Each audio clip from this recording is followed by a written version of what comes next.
Thus, the tale commences with an individual called Mickey positioned near a dwelling as abruptly a different man named Ben emerges from the abode, firing his gun and yelling that they are approaching. Witnessing Ben in haste, Mickey too commences to escape, and at this juncture, we ascertain that a vast majority of the Earth's inhabitants have transformed into the undead. And only a handful of humans are left, including these two. In fact, Ben and Mickey were baseball players. Ben had adapted himself to the situation, constantly moving places and not hesitating to kill zombies when confronted. On the other hand, Mickey was the opposite. He wanted to stay put even in these circumstances. He would spend his time listening to music and had not killed a single zombie with his own hands. Yet despite these differences, the two had managed to survive together for a considerable time in this situation.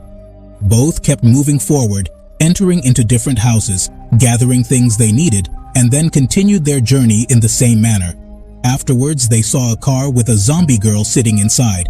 Upon seeing them, she started to approach them, but Ben quickly eliminated her. They tried starting the car and found it perfectly functional, which made them very happy as they had been walking on foot for many days. At Mickey's insistence, both headed towards his girlfriend's house, whom they presumed was probably dead. Mickey, entering her room, deeply missed his girlfriend. Looking at her photos, he remembered the times they spent together and broke down in tears, while Ben searched the house for useful items and located 2 walkie-talkies, a petrol can, and a chair, which he carefully kept with himself. Additionally, they found toothpaste there. With it, they both cleaned their teeth, a greatly welcomed relief given the length of time since their last brushing.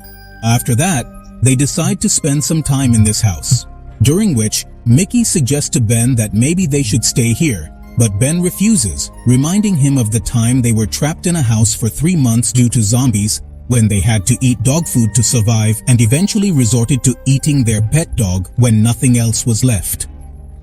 "I won't make that mistake again," he says. "We should keep moving. That is the only way to stay alive." Mickey has to agree with Ben, and they notice that their car has seats long enough to sleep on, so they decide to rest there. Later, after driving a bit further, they stop for a while, where Ben tells Mickey to give his headphones a rest, warning him that if a zombie suddenly attacks, he won't hear it coming. On this advice, Mickey takes off his headphones and then he inserts batteries into the walkie-talkie and checks it. On a different frequency, he hears a boy and a girl talking to each other, in which the girl's name is Anne. Here, Mickey tries to talk to both of them. Mickey says, "Since there are only 2 of us, you should take us along." The man replies that there are already enough people here, so there is no space for you. He also tells Mickey not to even try to contact us after today. He threatens Anne that if you talk to him, you can't even imagine what I will do to you. You can't even think of that. Here, talking to Ben about this, Mickey says that the man was saying they were already too many. It means that they must have stopped somewhere nearby, which I want to find at any cost. Despite Ben's numerous attempts to persuade him, Mickey doesn't agree, and they continue moving forward, checking every house on the way. When they break into one of the houses, 2 zombies come out, on seeing which, Ben gets extremely angry and kills the zombies. The following day, Ben visits a cascade and opts for a swim. During this time, Mickey is asleep in the car when suddenly a zombie girl shows up and tries to grab him through the slightly open window, which frightens Mickey terribly. But at the right moment, Ben arrives and blows the zombie girl's brains out with a bullet, after which they continue on as always, sometimes to a school and other times to different houses. Suppose they don't discover anything, though they soon arrive at a dwelling where Mickey urges Ben to consider resting overnight and Ben consents. Meanwhile, Mickey attempts to communicate with Annie once more. She replies to his call, mentioning she's unable to converse with him since the consequences from others would be unspeakable if they learned of it. So please, don't talk to me. Meanwhile, Ben is enjoying himself immensely, listening to music alone when he steps outside and sees a zombie. It was bound to a tree, and Ben has a conversation with it for a while. And as he satisfies his hunger, he deposits the zombie in Mickey's quarters. Ben was securing the door externally, so Mickey was unable to depart.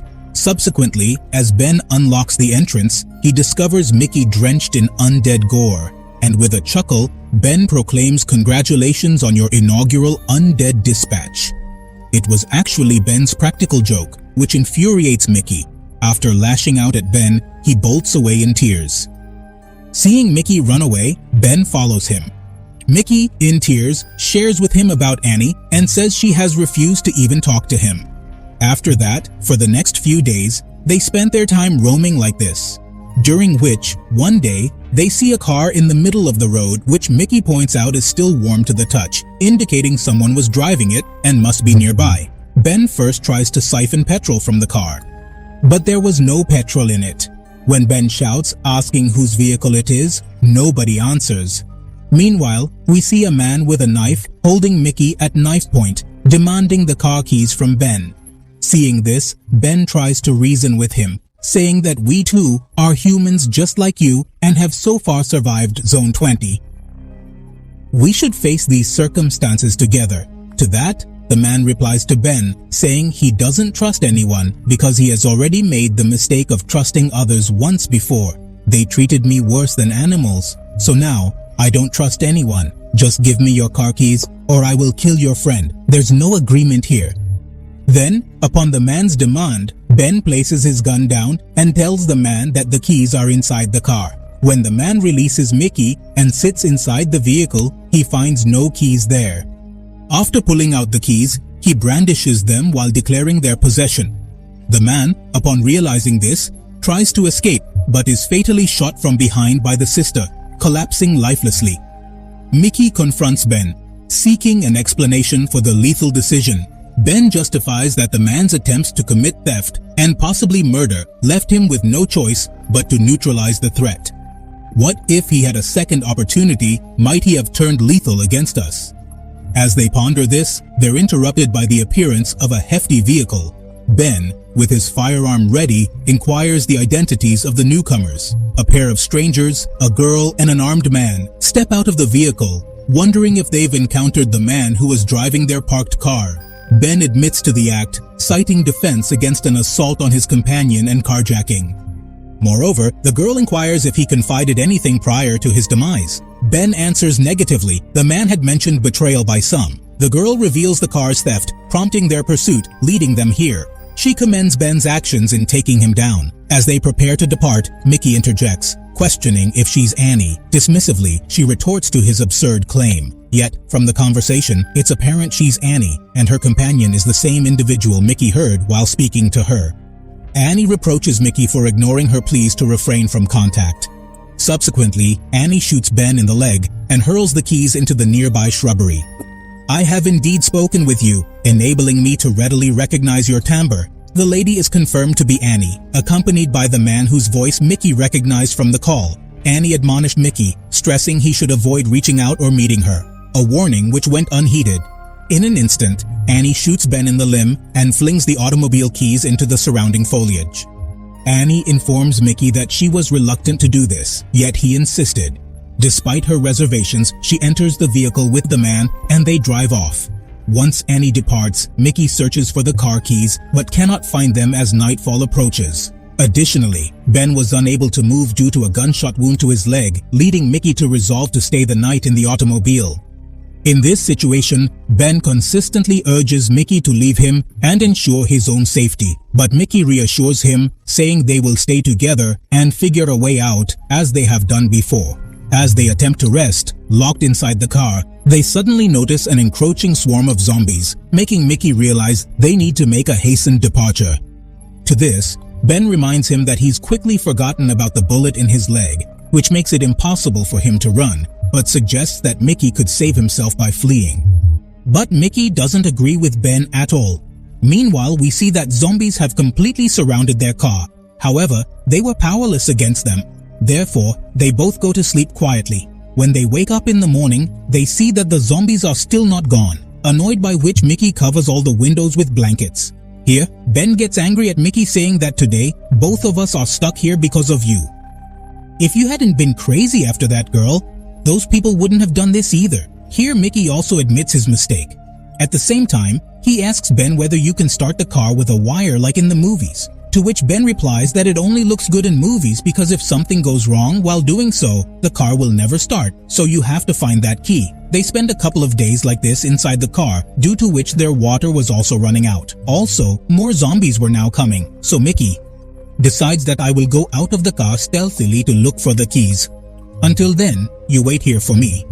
Ben tells Mickey, if you can't find the key, leave in time, don't come back for me. Mickey replies that without you, I have no one, so I will return for sure. Saying this, he leaves. In the meantime, soon after, Ben starts feeling the loneliness. He was disturbed that Mickey hadn't returned yet, but there was nothing he could do besides wait. After a long while, Ben feels for a moment that perhaps Mickey left him, but just then, Ben hears a sound and swiftly unlocks the rooftop to welcome him back, thrilled to witness his return. Ben inquires whether he retrieved the key. Upon hearing the question, an emotional Mickey reveals a zombie bite on his hand. Ben, shocked, feels reality shatter and aims his weapon at Mickey, commanding him to exit the car. Yet, Mickey pleads for assistance. Ben, with a heavy heart, admits he's unable to witness his companion become one of the undead. Despite not wanting to, I have to kill you. And with that, he pulls the trigger, which leads to Mickey's death right there. Ben was deeply saddened for his friend, and turning on the walkie-talkie, he says that, Annie, I know you can hear me, and because of you, today I have lost the friend I had been with for many months. In this ending world, we were each other's support. You know, once we were trapped inside a house like this for 3 months.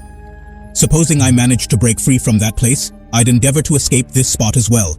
Should my efforts come to naught, I'm prepared to end my own life. Yet if I triumph, your demise at my hand is assured.